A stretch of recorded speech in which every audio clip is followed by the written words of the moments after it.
سيهدينا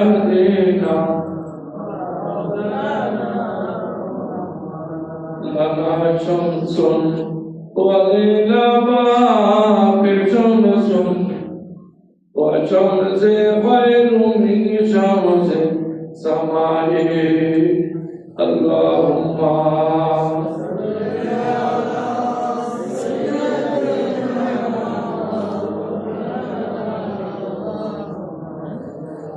وعلى آله سيدنا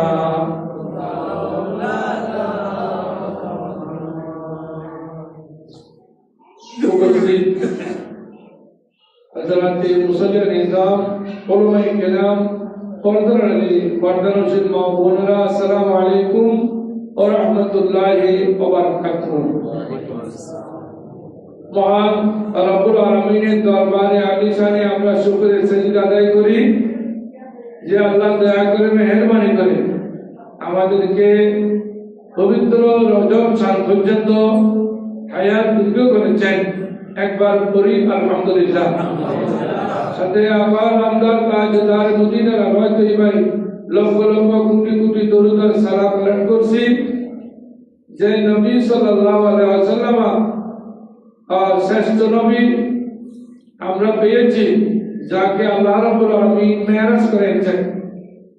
এই মাসের চলতি মাসের 27 তারিখে যাকে আল্লাহ রাব্বুল আলামিন মেরাজ করেছেন সেই নবীর হয়তো লক্ষ লক্ষ কোটি কোটি দরুদ আর সালাম পাঠ করছি। একবার বলি আসসালাতু ওয়াসসালামু আলাইকা সাইয়্যিদি ইয়া রাসূলুল্লাহ। উপস্থিত হযরত মুসল্লি নিজাম আজকে আলোচ্য বিষয় পবিত্র রজব মাসের ফজিলত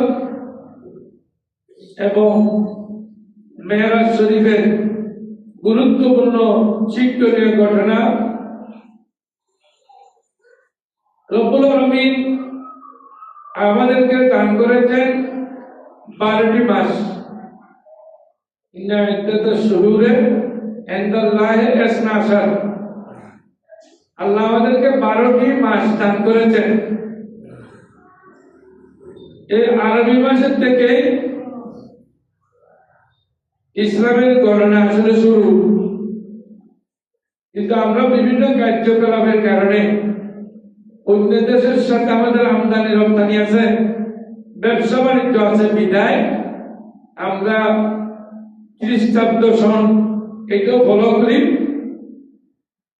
আবার আরবি একেবারে ভুল হয়ে যাচ্ছি। আরবি মাসের নাম যদি কেউ বলতে বলে অনেককে বলতে অনেক কষ্ট হবে। আরবি 7 দিনের নাম, আরবি 12 মাসের নাম কি, এটা অনেক কষ্ট হবে, বলতে পারবে না। কিন্তু জানুয়ারি ফেব্রুয়ারি বললে মুখস্থ করে দিতে পারবে, 1 মিনিট লাগবে না বলতে। তো ওইটা আমি অবৈধ বলছি না, ওইটা ঠিক আছে, খ্রিস্টাব্দ সনটা রাখবে, তবে আরবি সন আরবি মাস এটাও দরকার, এটাও মুসলমানদের জানা থাকা উচিত। তো এটা রজব চাঁদ বছরের 8ম মাস। এই রজব চাঁদের ফজিলত সম্পর্কে অনেক কথা আছে। এটাকে কিতাবের মধ্যে বলে শাহরুল রজবুল আসম, বদির মাস। বদির মাস মানে আবার মাসে কান শুনে নাকি, মাসের কাছে কান আছে নাকি, কান থাকলে না শুনে। তো এটা বদির মাস বলা হয় এই জন্য, এই মাস বান্দাকে বাঁচানোর জন্য, খারাপ কাজ না লিখে, খারাপ কথা না শুনে সবসময় 12টা শুনতে থাকে। সুবহানাল্লাহ, ওই থেকে বলবেন না সুবহানাল্লাহ। তো মাস পর্যন্ত আমাদেরকে সহযোগিতা করতে যাচ্ছেন, আর আমরা কিন্তু 31 নাইট পালন করি। আরো কত রকমের ডে আছে, দিবস যেগুলো পালন করি, ইসলামের দিবস থেকে আমরা পালন করি না। যে আজকের জুমার দিন, এটার নাম হলো আরবির মধ্যে ইয়াউমুল জুমা, জুমার দিন। এই দিন জালাহুল আল্লাহু লিল মুসলিমিন ঈদান বলছেন। রাসূল করিম ইরশাদ করেছেন এই মাসটি আল্লাহ রাব্বুল আলামিন এই মাসের মধ্যে নয় সব মাসের বছরে প্রত্যেক সপ্তাহে জুমার দিনকে আল্লাহ রাসূল ঈদের দিন বলেছেন, মুসলমানদের ঈদের দিন। সুবহানাল্লাহ।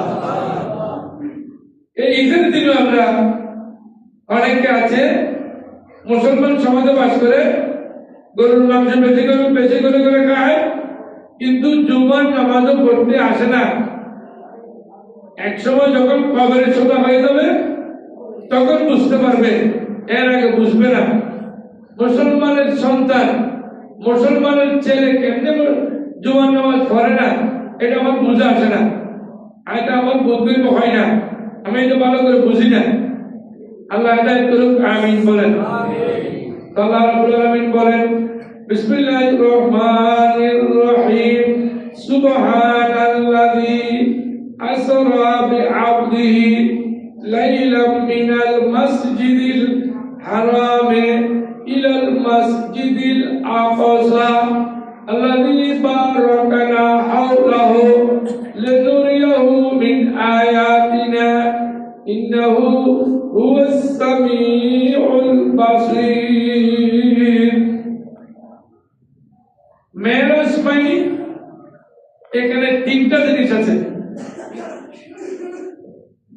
সাধারণত আমরা যারা সাধারণ মানুষ আছি আমরা মেরাজ বুঝি শুধু, এখানে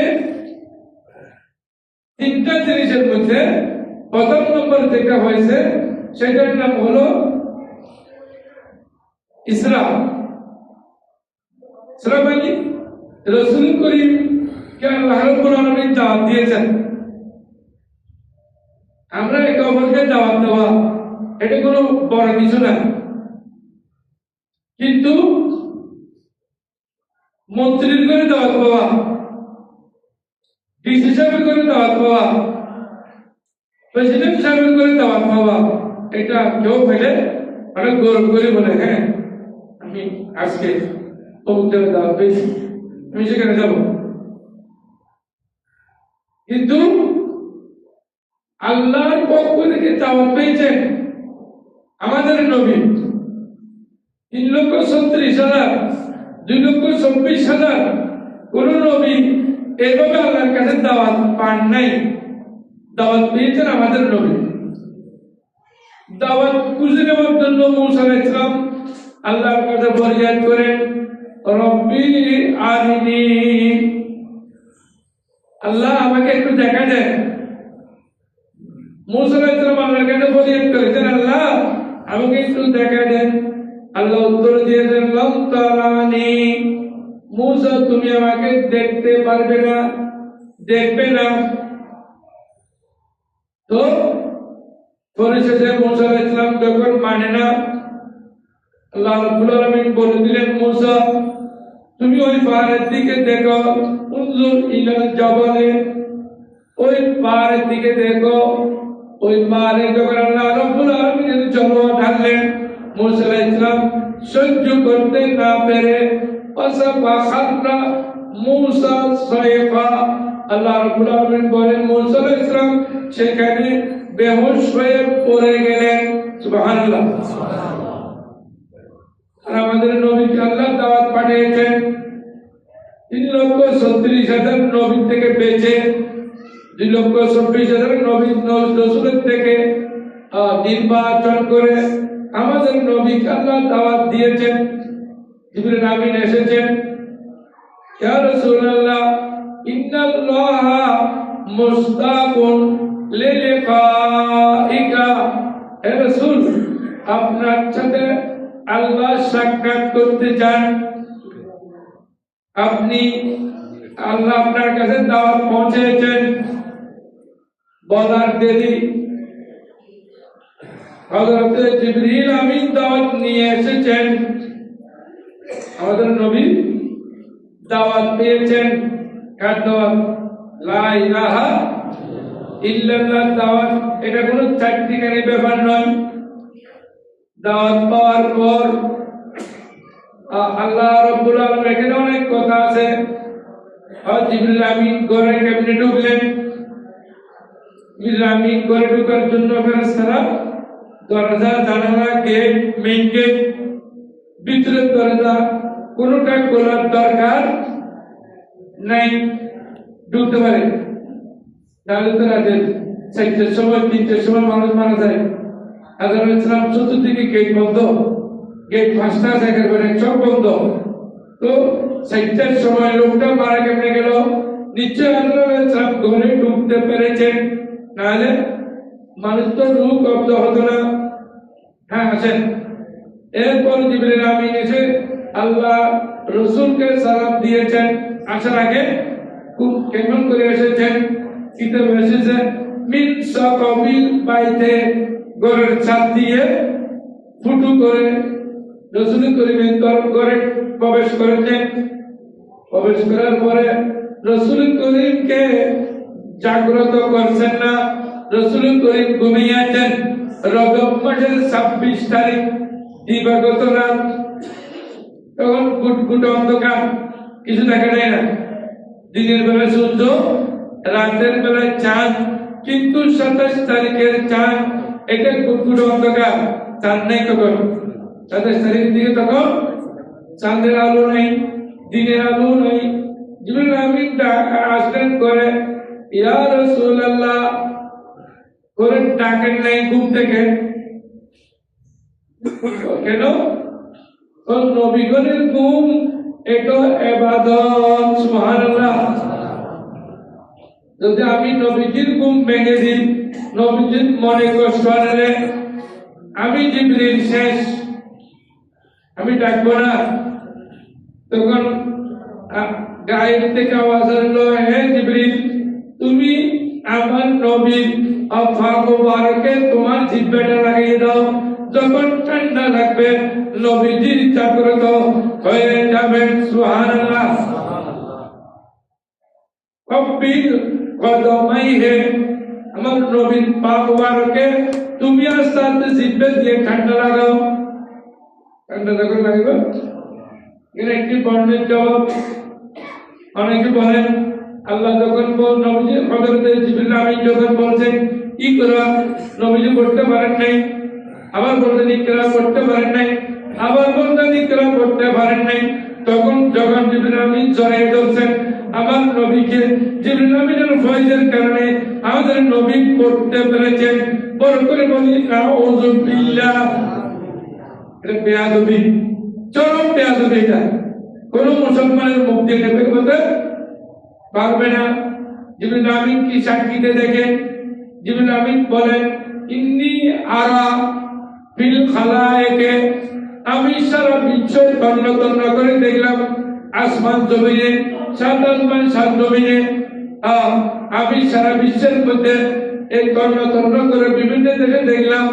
লম আরাম মিসলাকা ইয়া রাসূলুল্লাহ, আপনার মতো কাউকে আমি বিশ্ব জগতে আর পাই না, আপনার মতো তুলনা হয় এমন কেউ নাই। সুবহানাল্লাহ। এটা কার কথা? জিবরিল আমিনের। কারণ অনেকে মনে করে জিবরিল আমিন ভয়েস দেওয়ার কারণে আমাদের নবী পড়তে পেরেছেন। নাউযুবিল্লাহ মিন যালিক। নয় নয়, আমাদের নবী পড়েন নাই কেন? জিবরিল আমিন ইকরা ইকরা ইকরা বলতে শুধু পড়তে বলছেন। যে মাত্র বলছেন ইকরা বিসমি রাব্বিকাল লাযী খলাক, হে নবী ওই খোদার নাম নিয়ে আপনি পড়া আরম্ভ করেন যিনি আপনাকে সৃষ্টি করেছেন। বড় করে বলি সুবহানাল্লাহ। এটা বলার দেরি পড়া আরম্ভ করে দিয়েছেন। এটা হলো কোরআন শরীফের প্রথম আয়াত, যেটা নাযিল হয়েছে সূরা আলাকের ইকরা বিসমি রাব্বিকাল লাযী খলাক, এখান থেকে ভাষায়াত। সুবহানাল্লাহ। আরে জিবরিল আমিন বড় না আমাদের নবী বড়? তুলনা করতে পারবেন না। এক নম্বর হলো আল্লাহর সাথে কোনো তুলনা নেই। আল্লাহ সৃষ্টিকর্তা। এই সৃষ্টি জগতের মধ্যে সর্বপ্রথম যার মর্যাদা বেশি তিনি হলেন মুহাম্মাদুর রাসূলুল্লাহ সাল্লাল্লাহু আলাইহি যাদের মর্যাদা তারা হলেন মানব থেকে যারা রাসূল হয়েছেন। মূসা আলাইহিস সালাম, হযরত ইব্রাহিম আলাইহিস সালাম, দ্বিতীয় নম্বরের স্তর হলো তারা, তৃতীয় নম্বরের স্তর হলো ফেরেশতাদের মধ্যে বড় বড় চারজন রাসূল আছেন, জিবরিল আমিন, মিকাইল আলাইহিস সালাম, ইসরাফিল আলাইহিস সালাম, আজরাইল আলাইহিস সালাম।